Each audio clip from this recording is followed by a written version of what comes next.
तो इस अव्यवस्था के लिए आपसे माफ़ी चाहते हैं। हम लोग जो यहाँ साथी हैं जनसुराज के या मेरे साथ जो काम करने वाले लोग हैं, उनको ध्यान रखना चाहिए कि इतने लोगों को यहाँ कमरे में बैठाकर, और कभी लाइन नहीं है, कभी फ़ैन नहीं है, ये हमारे लोगों की गलती है। उसके लिए माफ़ी चाहते हैं आपसे। जैसा कि आप जानते हैं कि पिछले कुछ दिनों से बिहार बदलाव अभियान के तहत जनसुराज में मैं और मेरे साथी पूरे बिहार में घूमकर ये प्रयास कर रहे हैं कि जो अभियान हम लोगों ने छपरा में सिताब दियारा जेपी के भूमि से शुरू किया है, उसका लक्ष्य ये है कि आज से करीब 50 साल पहले बिहार में व्यवस्था परिवर्तन के लिए, संपूर्ण क्रांति के लिए जो नारा, जो प्रयास जेपी ने दिया, उसके परिणाम स्वरूप देश के कई हिस्सों में सत्ता भी बदली और व्यवस्था भी बदली। लेकिन बिहार जहां से ये आंदोलन की शुरुआत हुई थी, उसकी स्थिति कमोवेश वही बनी हुई है जो 70 के दशक में थी। 70 के दशक के मुकाबले आपको कुछ ज़्यादा सड़कें दिख रही होंगी, बिजली दिख रहा होगा, कुछ लोगों को तरक्की भी दिखती है। लेकिन जब मैं ये कह रहा हूँ कि स्थिति वही है जो 70 में थी, इसका मतलब ये है कि 70 के दशक में भी देश का सबसे गरीब, सबसे पिछड़ा, सबसे ज़्यादा अशिक्षित, सबसे ज़्यादा बेरोजगारी, पलायन वाला राज्य बिहार ही था। और आज 50 बरस के बाद, सारी सरकारों के प्रयास के बाद, सामाजिक न्याय के नारे के बाद, सारे संघर्ष के बाद, आज भी देश का सबसे गरीब और पिछड़ा राज्य बिहार ही है। ये बात हम लोगों ने पिछले 4-5 वर्षों में बताई है। सिर्फ ये नहीं बताया कि बिहार में समस्या क्या है, ये भी बताया कि इस समस्या से निकलने का रास्ता, उपाय क्या हो सकता है। जब लोगों को बात समझ में आई कि भाई ये भी एक तरीका है जिससे बिहार में एक नया विकल्प बन सकता है, नई व्यवस्था बन सकती है, तो बहुत बड़ी संख्या में लोग उस विचार को सुनकर, उस प्रयास को समझकर उससे जुड़े, जिसका नाम है जनसुराज। और 2-2.5 साल मैं खुद पैदल चल के हर गांव में गया। करीब 5000 गांवों में हम लोग पैदल गए। साथियों ने अपनी ओर से ताकत लगाई। उसके परिणाम स्वरूप 2 अक्टूबर 2024 को इस पूरे प्रयास को दलगत स्वरूप दिया गया, जिसका नाम जनसुराज पार्टी है। और 2 अक्टूबर के बाद से पिछले 5-6 महीने में पूरी ताकत उस दल के संगठन को बनाने और उसके विस्तार में लगाया गया है। आज मैं आपको बहुत विश्वास और दावे के साथ कह सकता हूं कि बिहार में राजनीतिक संगठन के तौर पर जनसुराज से बड़ा संगठन कोई भी दल नहीं है।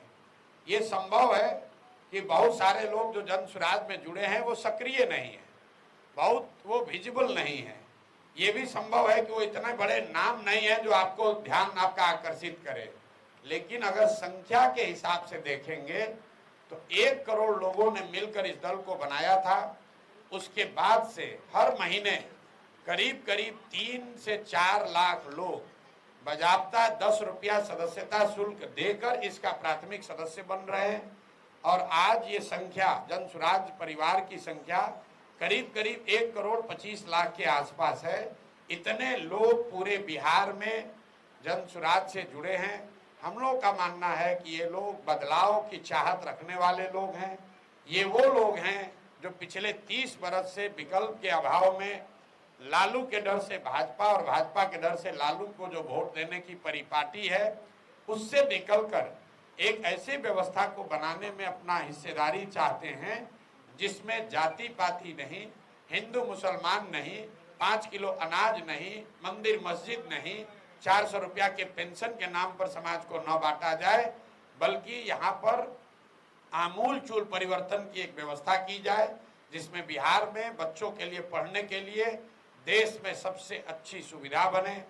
बिहार में अगले 1 साल में, इसको ध्यान रखिए, 1 साल में मजबूरी में किया जाने वाला पलायन निश्चित तौर पर रोक दिया जाए और यहाँ के बुजुर्गों को जो 60 वर्ष से ज़्यादा उम्र के हैं, जिन्होंने पिछले 30-35 साल अपनी पूरी जवानी, अपना बचपन बिहार की कुव्यवस्था की वजह से बर्बाद जिनका हो गया, कम से कम 60 वर्ष से ज़्यादा उम्र होने पर वो एक इज्जतपूर्ण जिंदगी जीत सके, इसके लिए उनको 2000 रुपये महीने की व्यवस्था जरूर की जाए।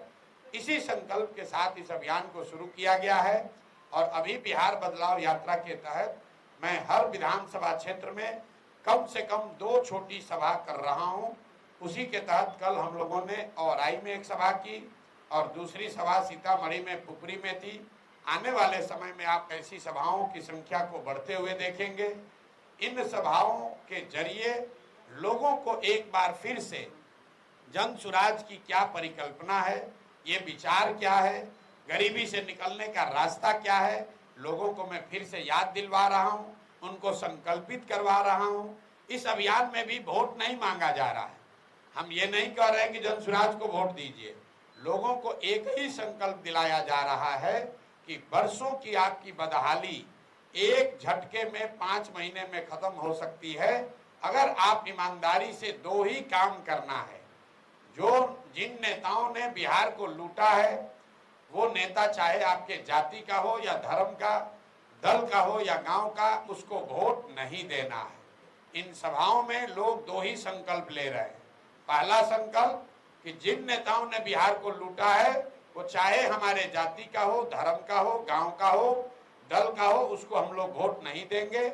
और दूसरा संकल्प हम लोग ले रहे हैं कि पहली बार बिहार में लोग, हर एक व्यक्ति अपने अपने बच्चों के लिए, अपने बच्चों के शिक्षा और रोजगार के लिए वोट करेगा। इस बार हम लोग को दूसरा कोई विषय नहीं चाहिए। पहले बच्चों की शिक्षा और रोजगार हो जाए तो हम लोग बाकी चीजों की चिंता करेंगे। मैंने आगे बढ़कर ये भी कहा है और आपके माध्यम से मुजफ्फरपुर की धरती पर इसको दोहरा रहा हूं कि चाहे कोई भी प्रक्रिया हो, उसमें गलती हो सकती है।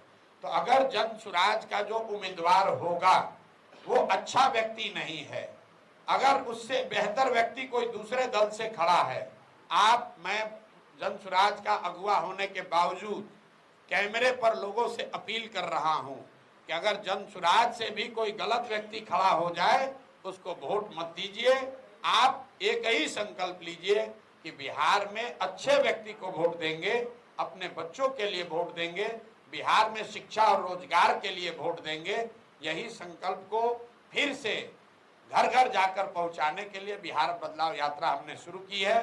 सभी साथियों के सहयोग से आप देख रहे हैं कि ये कारवां बढ़ रहा है, लोगों को भीड़ दिख रही है। मुझे लोगों के आंखों में वो आशा दिख रही है, वो विश्वास दिख रहा है कि शायद बिहार की भी किस्मत अब 5 महीनों में बदलने वाली है। शायद बिहार में भी जिन्होंने सारी विश्वास खो दिया था, जिसका होप खत्म हो गया था, जिन लोगों ने मान लिया था कि बिहार में कुछ नहीं हो सकता है, उसको भी अब ये भीड़ दिखा रही है कि नहीं, हम लोग जातियों में बटा हुआ समाज हमको मानता है, लेकिन जब अपने बच्चों की बात आएगी, जब बच्चों की शिक्षा रोजगार की बात आएगी, जब बिहार के सम्मान की बात आएगी, तो हम लोग सारे एक हैं और बिहार के बच्चों के भविष्य के लिए सब मिलकर एक नई व्यवस्था बनाएंगे। आपका जो इसमें सवाल है, आप सवाल कर सकते हैं। बहुत बहुत धन्यवाद।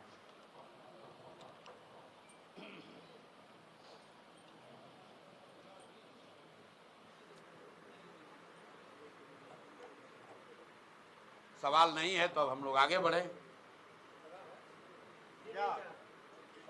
चुनाव से पहले वादा तो बहुत सारी पार्टियां करती है, आप ये कर रहे हैं, कौन बोल रहे हैं? हाँ, चुनाव जीतने के बाद वो वादा पूरा होता है, जिस प्रकार का कहना है कि पलायन रोका जाएगा, बुजुर्गों को 2000 का पेंशन मिलेगा। मेरे भाई, आप कितने दिन से पत्रकारिता करते हैं हमको मालूम नहीं है, लेकिन अगर आप मुजफ्फरपुर में पत्रकार हैं तो मुजफ्फरपुर में कम से कम 1 महीना तो मैं गांव-गांव पैदल चला हूँ और यहाँ की सभाओं में मैं क्या कहता हूँ आप जरा जाकर उसको भी सुनिए। मैंने कोई वादा ऐसा नहीं किया है कि क्या हो जाएगा। हम तो भाषण की शुरुआत में ही कहते हैं कि अगर आप मेरे बात पर भरोसा करके वोट करोगे तो जैसे आपके साथ पहले धोखा हुआ है वैसे मेरे साथ भी धोखा हो सकता है। लेकिन अगर आप सही रास्ते पर चलकर वोट करोगे, हम तो मन से कहते हैं जिसको वोट देना है दो, क्योंकि बिहार में लोगों की लोकतंत्र की जो समझ है उस पर धूल जम गया है। लोकतंत्र में इसका महत्व नहीं है कि वादा तेजस्वी यादव कर रहे हैं कि प्रशांत किशोर कर रहे हैं। लोग वोट मोदी को दे रहे हैं कि जनसुराज को दे रहे हैं। महत्व इस बात का है कि आप वोट किस बात के लिए दे रहे हैं। वोट अगर आप मंदिर बनाने के लिए देंगे तो आपके बच्चों के लिए पढ़ाई नहीं होगा। वोट अगर आप जाति के जनगणना के लिए देंगे तो आपके बच्चों के लिए रोजगार नहीं होगा। वोट अगर आप बिजली के लिए देंगे तो बिहार में तरक्की की बात नहीं होगी, खाली बिजली का एक बल्ब लटकेगा। तो ये बात समझाई जा रही है। अगर पत्रकार होने के नाते 2 बरस 3 बरस देखने समझने के बाद आपको ये पता ही नहीं चला कि जनसुराज का विचार और प्रयास क्या है, इसीलिए तो बिहार को सुधारने में इतनी मेहनत करने की जरूरत है। आप खुद को पत्रकार बता रहे हैं, दिन रात अपने को राजनीतिक विषयों पर चर्चा करने का पुरोधा बने हुए हैं, और आप ये भी नहीं ध्यान दे रहे हैं कि हम लोग कह क्या रहे हैं। जो कह रहे हैं उस पर सवाल कीजिए, जो नहीं कह रहे हैं अपने दिमाग में बनाए हुए हैं उस पर सवाल मत कीजिए। क्या सीतामढ़ी में आप गए थे रेप पीड़िता से मिलने के लिए, क्या पुराने भी जाएंगे? सीतामढ़ी में कल रात में गया था। नागपुर में जो घटना हुई है, विभत्स घटना हुई है, एक 11 साल की बच्ची के साथ 4 या 5 लोगों ने गलत काम किया। उसको बुरी तरीके से, विभत्स तरीके से उसकी हत्या कर दी गई है। उनसे मिलने गए थे। जहां तक बात कुर्नी की है, जिस दिन घटना हुई है उसी दिन पीएमसीएच में सबसे पहले जनसुराज के लोग ही पहुंचे थे। उस बच्ची के घर उसी दिन यहाँ राज्य के जिले के सारे साथी गए, राज्य के लोग गए, जनसुराज के अध्यक्ष गए, हम लोग राज्यपाल से मिले, और आगे हम लोग कल परसों में ये निर्णय भी कर रहे हैं, आपस में बैठ रहे हैं कि ये जो रोजाना की घटना हो रही है, कुर्नी की घटना जो है, वो सिर्फ रेप का मामला नहीं है, वो स्वास्थ्य विभाग की लापरवाही का मामला है। तो हम लोग ये तय करने जा रहे हैं कि इसके लिए जो मंगल पांडे जो यहाँ के स्वास्थ्य मंत्री हैं, सबसे पहले मंगल पांडे के खिलाफ आवाज प्रशांत किशोर ने उठाई है। हमने ये कहा है कि ये वही आदमी है, जब स्वास्थ्य मंत्री थे तब कोविड हुआ था, और हमने देखा था कि कोविड के दौरान बिहार के लोगों की, यहाँ की स्वास्थ्य व्यवस्था की गलत की कमियों की वजह से क्या दुर्गति हुई थी। फिर यही आदमी बना हुआ है मुख्यमंत्री। जो कुर्नी की जो बच्ची थी वो 4 दिन तक यहाँ पर एनएमसीएच में रही। फिर जब उसको पटना रेफर किया गया है तो वहाँ पर लोग बता रहे हैं कि एम्बुलेंस में वो 4 से 6 घंटे तक वेट करती रही, वहाँ पर उसको एडमिशन नहीं मिला। तो मुझे लगता है कि जो दोषी हैं रेप के, उनको तो वो लोग गिरफ्तार हुए हैं, कानून के हिसाब से उन पर कार्रवाई होनी चाहिए, लेकिन सबसे बड़ी कार्रवाई उन लोगों पर भी होनी चाहिए जिनकी वजह से उस बच्ची को चिकित्सीय सुविधाएं नहीं मिली, उसको जो सुविधा मिलनी चाहिए तो वो नहीं मिली, जिसकी वजह से उसकी जान गई। तो निश्चित तौर पर जनसुराज ने दल के तौर पर भी और हम लोग व्यक्तिगत तौर पर भी मंगल पांडे को बर्खास्त किए जाने के या उसके इस्तीफे की मांग कर रहे हैं। अगर ये नहीं हुआ तो जनसुराज इसको आगे बढ़ाएगा, आंदोलन के तौर पर बढ़ाएगा। और आपको मालूम है, अगर हम इस विषय को हाथ में लेंगे तो हम सिर्फ कैमरा के लिए काम नहीं करते हैं, हम लोग उस परिवार से बात कर रहे हैं।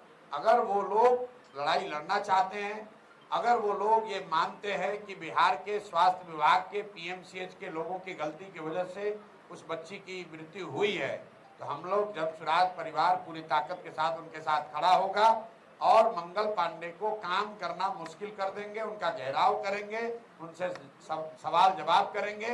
उनको ये बताना पड़ेगा कि क्यों ये गलती हुई, और अगर गलती हुई तो इसकी जिम्मेवारी तय की जानी चाहिए, वो अभी तक क्यों नहीं हुई है।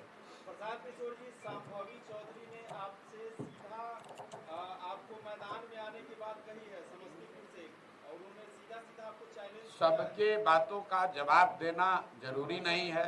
रह गई बात समस्तीपुर की, तो भाई जनसुराज और प्रशांत किशोर समस्तीपुर से अकेले नहीं 243 सीट पर चुनाव लड़ रहे हैं।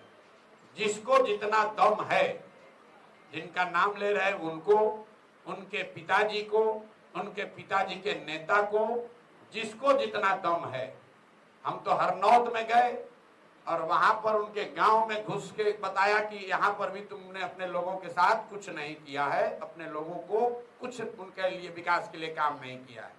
तो प्रशांत किशोर और जन सुराज के लोग किसी से डरने वाले नहीं है। जिसको दम हो वो आए और क्षेत्र में आजमा ले। ना हम राघोपुर जाने से डरते हैं, ना हरनौत कल्याण बिघा जाने से डरते हैं, ना सिवान में जाकर लोगों को बताने में ये घबराते हैं कि मंगल पांडे किस तरह के स्वास्थ्य मंत्री हैं और लोग उनके बारे में क्या सोचते हैं।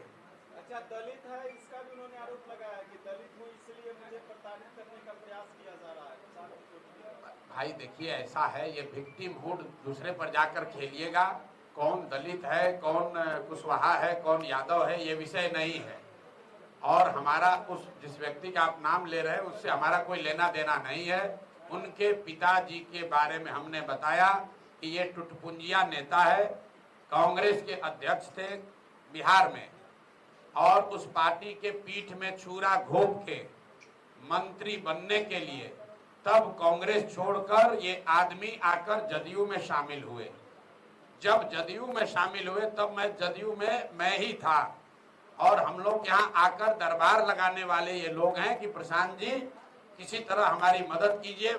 आप याद कर लीजिए जाके रिकॉर्ड, जब कांग्रेस छोड़कर आए थे तब कई महीना मंत्री नहीं बने थे, तो रोज आकर ये लोग दरबार लगाते थे। ऐसे लोगों पर बोलने की हमको जरूरत नहीं है। ये वो लोग हैं जो दलित होने के नाम पर का दावा करते हैं। कितने वो दलित हैं ये आपको मालूम है, आप जाकर ये चेक कर लीजिए कि कितने दलित हैं। ये पूरी जन स्वराज की लड़ाई किसी एक व्यक्ति के खिलाफ नहीं है, उस मानसिकता के खिलाफ है जिसमें 1200 परिवार के लोग ये समझते हैं कि हम रहेंगे, हमारे बाबूजी थे, हम रहेंगे और हमारे बाद हमारा बाल बच्चा रहेगा। आप जिस परिवार की बात कर रहे हैं, भाई साहब अपने मंत्री हैं, बेटी सांसद है दूसरे दल से, अभी दामाद को धार्मिक न्यास बोर्ड में बना दिया गया। तब पूरा बिहार यही परिवार लोग अगर कब्जा करके बैठेंगे तो दूसरे लोग कहां जाएंगे, दूसरे लोग कहां जाएंगे भाई। और अगर इतने ही आप काबिल हैं, बताया कि हम जितना प्रशांत किशोर का उम्र है इतना दिन से हमारा परिवार राजनीति करता है, बिल्कुल ठीक बात है। जितनी मेरी उम्र है उससे ज्यादा समय से ये लोग राजनीति कर रहे हैं और इसीलिए बिहार के कुव्यवस्था के लिए सबसे बड़े जिम्मेवार है। इनको बताना चाहिए कि तुम 25-30 साल से 3 पीढ़ी राजनीति में हो, तो बताओ, अगर दलित भी होने का भी दावा कर रहे हो तो बताओ कि कितने दलित बच्चों का तुमने जीवन सुधारा, कितने दलित बच्चों के लिए कुछ किया। अगर तुम 40 साल से यहाँ पर दलित की होने का दावा कर रहे हो तो बताओ कि जातीय जनगणना में, और ये आदमी एजुकेशन मिनिस्टर थे, सब लोग नोट करो भाई, यही आदमी बिहार के शिक्षा मंत्री थे 2 बरस तक। आज जातीय जनगणना जो इसी सरकार ने कराया है उसमें आंकड़ा बता रहा है कि 3% से कम, याद रखिए आप लोग भी पढ़ते उड़ते तो है नहीं, कोई रिपोर्ट आता है तो 3% से कम दलित समाज के बच्चे ही 12वीं पास कर रहे हैं। तो अगर ये दलित हैं और दलितों के बड़े हिमायती हैं तो 40 बरस में इन्होंने दलितों के लिए क्या किया। जब ये शिक्षा मंत्री थे तो दलितों के पढ़ाई की स्थिति को सुधारने के लिए क्या किया। अरे भाई, दलित होने के नाम पर रिजर्व सीट से लड़ते हो और अपने पिताजी के नाम पर आप आए और आपके नाम पर आपके दूसरे पीढ़ी के बच्ची और दामाद आ रहे हैं, उसके बाद उनके बच्चे आएंगे। अब बिहार के जो 2 करोड़ दलित हैं वो कहाँ जाएंगे। तो प्रशांत किशोर डरने वाले नहीं है। हमको कहा कि मानहानि का मुकदमा कर देंगे, मुकदमा किए हैं, मुकदमा किए हैं ना, तब कोर्ट का फैसला आने दीजिए, दूध का दूध पानी का पानी हो जाएगा। आप कह रहे हैं अशोक चौधरी, हम कैमरे पर कह रहे हैं, अशोक चौधरी का क्या औकात है, कैमरे पर कह रहे हैं नीतीश कुमार का मानसिक हालत ठीक नहीं है, नीतीश कुमार मानसिक तौर पर स्वस्थ नहीं है। इससे बड़ा तो कोई मानहानि नहीं होगा। अगर दम है तो नीतीश कुमार और पूरी सरकार मिल के प्रशांत किशोर पर मानहानि का केस करे कि प्रशांत किशोर गलत बोल रहे हैं, नीतीश कुमार मानसिक तौर पर स्वस्थ हैं। प्रशांत किशोर कह रहे हैं कि नीतीश कुमार मानसिक तौर पर स्वस्थ नहीं है। दम है तो मानहानि का केस करके दिखा दें, पता चल जाएगा अभी सामने। कल तो मुख्यमंत्री के भविष्य से जुड़ा हुआ प्रश्न है कि अगर संसदीय पार्टी के भविष्य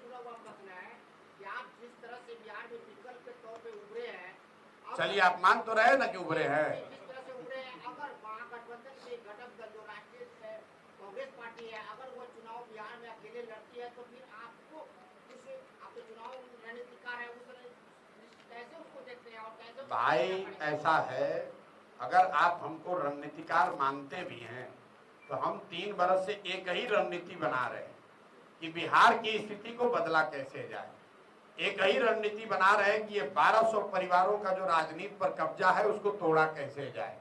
रणनीति ये बना रहे हैं कि बिहार के लोगों में ये विश्वास कैसे पैदा किया जाए कि बिहार की स्थिति को भी बदला जा सकता है। रणनीति ये बना रहे हैं कि बिहार में भी देश की सबसे अच्छी शिक्षा व्यवस्था अगले 10 साल में कैसे बनाई जाए। और सबसे बढ़कर रणनीति ये बना रहे हैं कि बिहारियों का खोया हुआ सम्मान कैसे वापस कराया जाए, कैसे बिहार में ये व्यवस्था बनाई जाए कि बिहार का कोई भी बच्चा, इसको याद रखिए, सारी समस्या एक और सबसे बड़ी समस्या है कि बिहार का कोई भी बच्चा बिहार से बाहर रोजी रोजगार करने के लिए मजबूरी में गाली सुनकर नहीं जाएगा। ये व्यवस्था कैसे बने, इसकी रणनीति बना रहे हैं। दूसरा कोई रणनीति नहीं है, दूसरा कोई दिमाग में प्रश्न नहीं है और इसको किए बगैर मानेंगे नहीं। आप देख लीजिए, जो लोकसभाओं में आ रहे हैं, बिहार में जिस नेता को लगे कि वो बहुत लोकप्रिय है, वो जगह चुन ले और हम उसके यहाँ आते हैं। बिना सुरक्षा के आते हैं, बिना सिपाही के आएंगे, बिना हवलदार के आएंगे। उसके क्षेत्र में उससे बड़ी संख्या में लोगों को इकट्ठा करके अगर नहीं दिखाया तो आप बता दीजिएगा कि नहीं भाई, जनसुराज की कोई ताकत नहीं है। अरे भाई, कांग्रेस बिहार में कोई दल ही नहीं है, पिछलग्गू दल है। कांग्रेस का बिहार में क्या वजूद है? 30 वर्ष से जो पार्टी लालू जी का झोला ढो रही है, लालू जी की तबीयत खराब हुई तो अब तेजस्वी का झोला ढो रहे हैं, उस दल की आप बात करते हैं। कांग्रेस की बिहार में क्या हैसियत है? अगर कांग्रेस की हैसियत है, राहुल गांधी को गुदा है, राजनीतिक गुदा है, कहते हैं ना कि डरो मत, राहुल गांधी कहते हैं डरो मत, तो हम भी कह रहे हैं भैया डरो मत। है हिम्मत तो बिहार में अकेले चुनाव लड़के दिखा दो। है हिम्मत तो लालू जी कल अंबेडकर बाबा साहब के फोटो के सामने पैर रखे थे, उस पर बयान देके दिखा दो। कहते हो ना डरो मत, तो दिखाओ बयान देके कि तुम्हारे तेलंगाना के चीफ मिनिस्टर ने, रेवंत रेड्डी ने कहा, याद रखिए, कांग्रेस के मुख्यमंत्री ने कहा वीडियो पर कि बिहारियों का डीएनए है मजदूरी करने का, बिहार के लोग मजदूरी करने के लिए पैदा हुए हैं। तो अगर नहीं डर रहे हो, हिम्मत है, बिहार में आते हो, तो बताओ कि तुमने तेलंगाना के मुख्यमंत्री के इस बयान पर क्या जवाब दिया, क्या कार्रवाई की। अगर बिहार के लोग मजदूरी करने के लिए पैदा हुए हैं तो भाई तुम बिहार में वोट लेने काहे आए हो? तेलंगाना में ही राजनीति करके देख लो। एक सवाल है कि चुनाव का वक्त है, आने वाला समय में दूसरे दल से किसी जो विधायक सांसद बने हुए हैं वो आपके पार्टी में आते हैं तो उनको टिकट मिलेगा आपकी पार्टी? मेरे भाई, जनसुराज ने पहले तय कर दिया 243 सीट पर लड़ेंगे। जनवरी से लेकर आवेदन हम लोग लेना शुरू कर दिए। बाजाबता 21,000 रुपया ले रहे हैं, कोई ये भी नहीं है कि मुफ्त में नहीं। 21,000 रुपया जमा करके लोग आवेदन दिए। जो आवेदक है वो पर टेबल के नीचे नहीं, कमरे में बात के आधार पर नहीं, अपने क्षेत्र में फोटो, बैनर, पोस्टर लगाया है, उस पर लिखा है संभावित उम्मीदवार जनसुराज। क्यों कराई गई है व्यवस्था? ताकि क्षेत्र की जनता देखे कि कौन लोग हैं जो जनसुराज से उम्मीदवार हो सकते हैं। जब सर्वे हो रहा है, हम खुद जा रहे हैं, संगठन के साथी उसमें जुड़े हैं, वो बता रहे हैं कि भैया ये जो 5 आदमी घूम रहा है, इसमें कौन सबसे अच्छा व्यक्ति है। जिसको जनता सबसे अच्छा बताएगी, वो चाहे कमजोर हो या मजबूत हो, लड़ेगा वही जो जनसुराज का हिस्सा है। 2-4 कहीं अपवाद हो जाए उसकी बात नहीं है, लेकिन 243 में 90% लोग वही चुनाव लड़ेंगे जो पहले चुनाव नहीं लड़े हैं, किसी राजनीतिक व्यवस्था से नहीं जुड़े रहे हैं और जनसुराज के इस विचार को, प्रयास को घर घर पहुंचाने में कमदा लगाए हैं। इतना बात तो बिहार में सब आदमी जानता है कि बिहार में किसी के पास इतना संसाधन, इतना दम नहीं है कि कि वो प्रशांत किशोर और जनसुराज के ईमान को खरीद सके।